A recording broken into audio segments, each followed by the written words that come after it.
85 anyos sa babayeng PWD ang patay sa nahitabong sunog sa Sitio Balanghoy, Barangay Gun-ob, Lapu-Lapu City kagahapon sa hapon. Tiluan Merondina sa report. Sa video nga kuha ni Pia Valcarcel Bargamento, makita nga giswayan pa sa iyang bana pagpaong ang kayo gamit ang fire extinguisher apan wa na kini matabang pa. Busa dali silang nanawag sa kabomberuhan.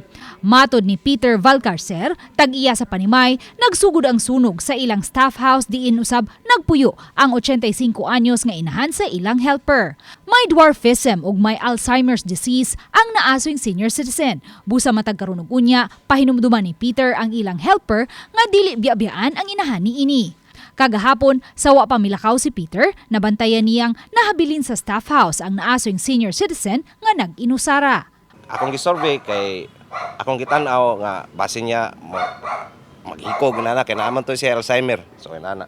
So pag-check na ko na ayang mama pero wala ang iyang anak nga mao ay nagatiman, wala pod ang apo. So ang ako tang purpose ato mag-remind na pod unta ana nga parte sa safety ba yung nana.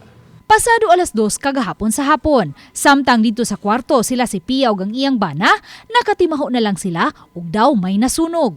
Pag panimaho, na ako na panimaho, ni trip off amo ang ni paong tanan mo, paong ang aircon, paong tanan kay ni trip off man ako ang breaker. Dayon, dire kay naman ang aircon diha naman siya tubang. Maklaro man na kay naman luwang gamay, naman bildo ang ibabaw ng bintana.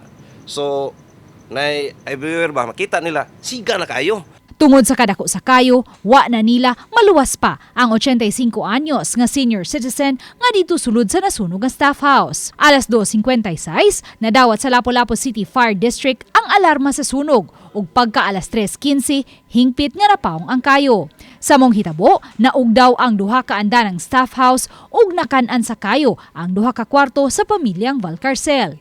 Sa pagkakutlo ning balita, wala pa makuha og habig ang anak sa namatay. Matod ni Fire Officer 2, Jopet Ubenya, padayon pa nilang gisubay ang hinungdan sa sunog. Nagkuha sa mga sample nga amo isin sa laboratory, like mga as, kung positive ba siya o sa flammable. O yun sa pagsunog o yun nga nasunog. 720,000 pesos ang gibiling danyo sa maong sunog. Uban ni Marlon Malgazo, Luan Merondina, Balitang Bisdak.